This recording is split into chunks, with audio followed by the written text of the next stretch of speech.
Hi, everyone, and welcome back to TSPN. I'm Tom Slivick. With me is Chief Probation Officer Mike Bonini. How you doing, Mike? Good to see you one more time. I'm good. I'm sorry. I'm good. I'm sorry. Okay. You didn't wear your name tag, and I can't remember anything. No problem. Okay.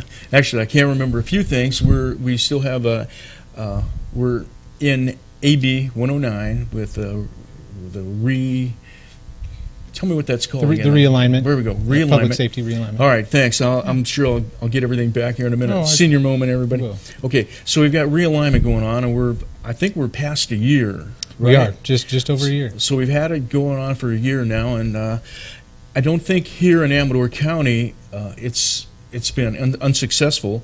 I don't believe I've heard any horror stories, so to speak. Is that all true? It's true. I mean, it's always scary to think that there could be that horror story around the corner, but for the most part, the Community Corrections Partnership here that came together to work on the issues that realignment presented, I think we've taken a pretty decent approach at what we're doing, and I believe what we're doing is working. It's not working as fast as we would like, but I believe it's working. Our jail population continues to be up. We're continuing to try to address that issue, and we'll see where it takes us. Okay, now, do all the counties get about, obviously they're not the same amount of money, Los Angeles bound to get more, but is it based on a percentage, or how is it based? Yes, it's percentage-wise. I mean, they came up with an original funding structure that was based, and it was for 1 year, based on a percentage of how many people your county had sent to prison.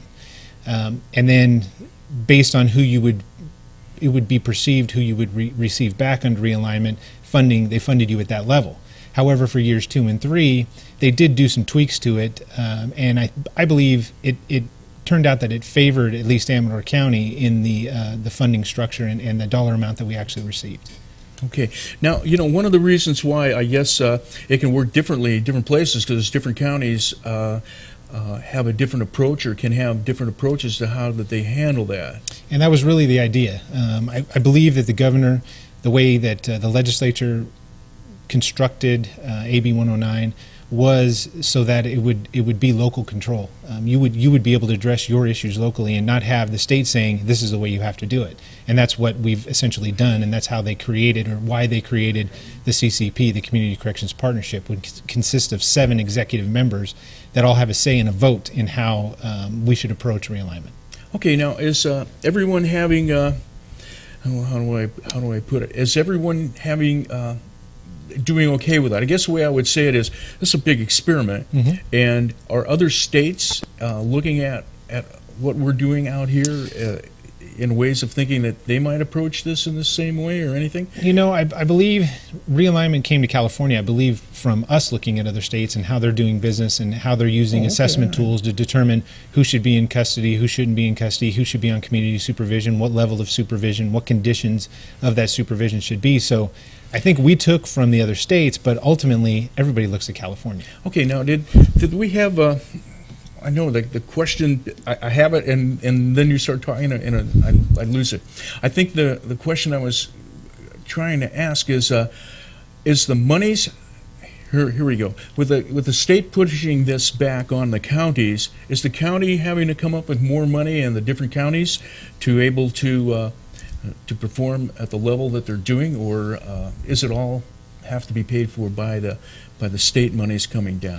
Well, it depends on what your Community Corrections Partnership and what your county wants to do. In our case, what we're doing, I believe, fully encompasses the AB 109 budget. What we did here in Amador County, we basically set aside the AB 109 budget and made it almost like a task force, if you will, and we're funding things out of that budget specifically for AB 109. So if in the event, for some reason, we come up above those numbers, then we have to answer to the board as to why we're above those numbers as far as in the budget. We've done so well here in Amador County, we've created a contingency fund in case something does come up that we weren't expecting. How's the things going? And I imagine you hear from other counties. Do you share levels of how things are working out? Yes, very much so. I mean, the bottom line is I didn't want to go into this, and I don't believe any of my partners here in Amador County wanted to go into this and reinvent the wheel, so to speak. So if there were programs or things going on in other counties that worked, we wanted to duplicate those. I hear from other counties. hear from some of our surrounding counties that are having difficulties dealing with realignment. Unfortunately, we're not having those issues here. The 7 members that are part of the CCP are Board of Supervisors as well. It seems like we're all on the same page and we're all trying to get to that same goal, which is provide community safety and at the same time have room for those that need to be in custody. Does it seem like when you talk to other counties that maybe because of the small size of Amador County, is it unique and that might be one of the reasons why it's working well here? Well, it could be unique, but I hear other small counties that are our size having issues. Okay. We're just, again, I just think we come together, we talk. There aren't too many days that go by where I haven't been in contact with the district attorney, the sheriff, the courts, the board of supervisors. I think as a group here in Amador County, everybody tends to work really well together. Okay, well, we're going to be taking a break in about 30 seconds, and I think when we come back, we'll talk about that group and how it does get together and what it's doing that seems to be working well here in Amador County. Sure. All right. Okay, and so stay with us. We'll be back from the other side of the break.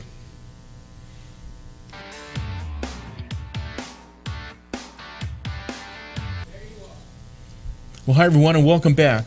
Before we talk about the team that's all together and everything, and during the break, you had just mentioned, I don't think I've talked to you about juvenile issues in this at all. Probably because I probably don't think that there's that many bad juveniles. Okay, but anyway, maybe there aren't. But why don't we go into the juvenile issue? How does that work out? Well, with realignment, they also realigned and changed the entry requirements to the Department of Corrections, the Division of Juvenile Justice, which used to be called the California Youth Authority. Okay. They basically have passed off some funding to the counties as far as a funding structure. If you send a kid, it's a flat amount now to send that juvenile to the Department of Corrections Division of Juvenile Justice. It's like $25,000 a year. Kind of like a voucher system. Here's your money and it follows the... that's right. Luckily, Amador County, you've mentioned juvenile crime appears to be down. And I don't know if I don't know how to put or where to put my finger on why it's down. I think early intervention programs are working. I think we need to continue in that direction. However, we're also supervising these cases at a much lower number or level as far as officer to offender ratio. On the adult side of things, my officer to offender ratio is about 120 to 1. On the juvenile side, it's about 30 to 1. Where do juveniles that need to be incarcerated, where do they go from Amador County? We don't have a juvenile hall, so I contract with El Dorado County Juvenile Hall. I contract with a couple other counties for bed space. So it's pretty much kind of an as-needed situation, although the 2 beds I have in El Dorado are my 2 beds. So if I have a juvenile that needs to be booked, El Dorado County has to, and they're up against their population, El Dorado County has to bump a kid out. They can't not allow me to get my juvenile in that space. So for me, it's great. It's a great asset. El Dorado County does great work with our kids that are in custody. They don't just sit there. There's a lot of programming that goes on, so we're very fortunate in that respect. Okay, because they have programs and things. What kind of programs do they have, Mike? The interesting thing is they offer, and our judge will commit kids to the family reunification program, whereby the kids they all go to school, but the FRP kids for short. Those kids have their families come up, and our families travel up there once a week to do counseling with their child and to get an update on where their child is at. Towards the end of the program, they start doing home visits or temporary releases to try and get that family back ready for that juvenile to come home. They have a boot camp or a camp type program up in South Lake Tahoe.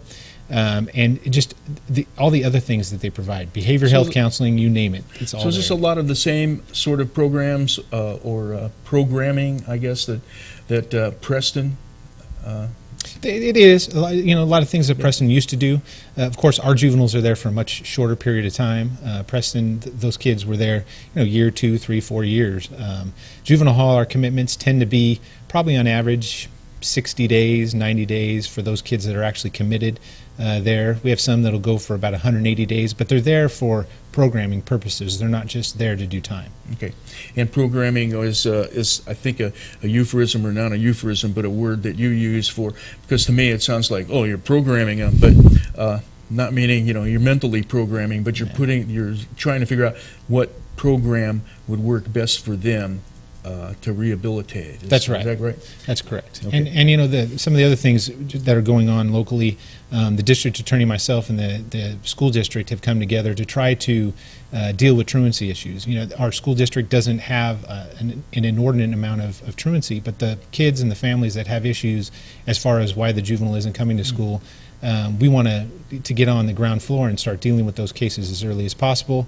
So we've just recently started a program where our officers get out to these houses, try to diagnose the issues, and take a correctional type, rehabilitative type approach to these cases. We don't want to be punitive with them, but we want to get these kids in school. You know, does it seem to these kids maybe, you know, if I can draw a parallel to, you know, if you're driving around in Amador County and you notice somebody's pulled over, maybe just getting ticketed, there's usually a couple of cop cars. You know, 2 cops show up, or maybe even 3. Like maybe they're backups and all. But I mean, it's easy to see police presence here in Amador County as opposed to Los Angeles, where it seems like you can drive for, you know, hours without seeing a black and white unit. Do we have it to where it might seem to the kids also that there's you know, quite a lot of police presence? I would think so. For that, you know, I think for those purposes. I think seeing the black and white or the white sheriff's department's cars, you know, you see those around town. The ones you don't see are all the unmarked cars. My office has unmarked cars. District attorney's office, our various task force have unmarked cars. So, I mean, as an example, if I see a juvenile walking down the street, it's during school hours.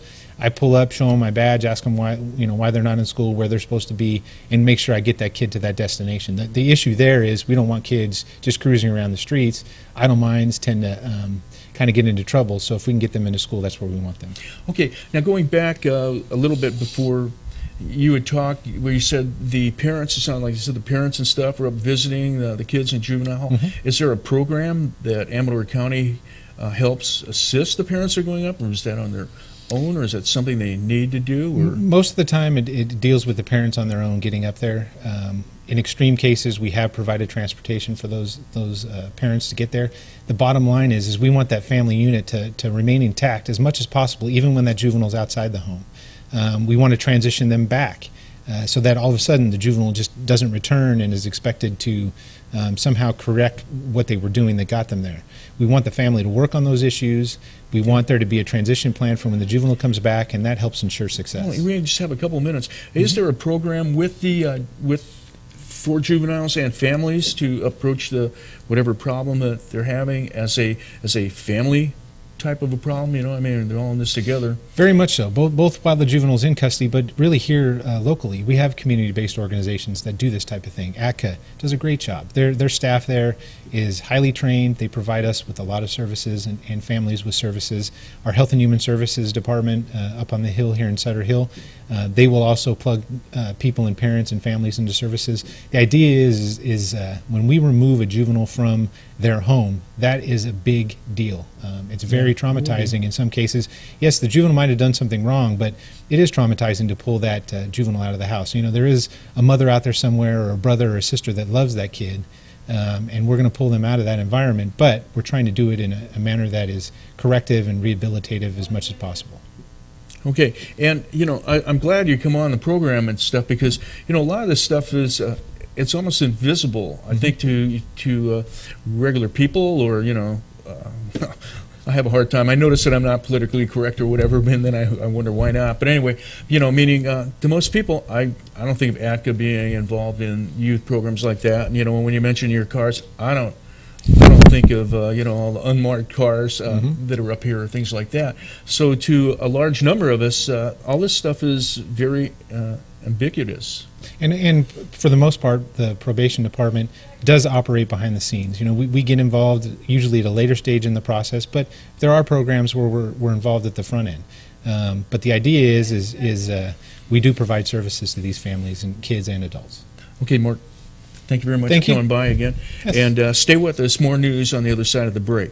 You're watching Amador County's #1 news and sports leader, TSPN.